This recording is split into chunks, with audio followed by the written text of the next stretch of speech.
This is my third or fourth mission hat. I saw this color originally and thought I should get it, and then I ended up going with a solid color.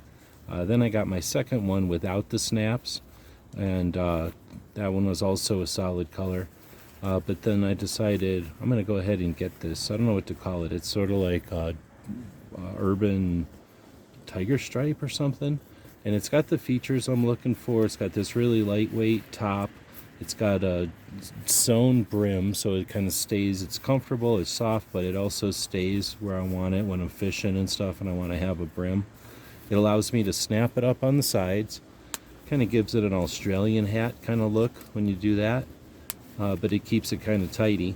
And then it does have a lanyard, which is handy, again, when you're dealing with a boat or wind like we're dealing with today. So this one's from Mission, very lightweight. They're one size fits all. I have a pretty big head, 7 3/4, and it does fit snugly, but it does fit and comfortably. So like I say, this is like my third or fourth Mission hat. This one I bought for the color and these features. Hope this helps.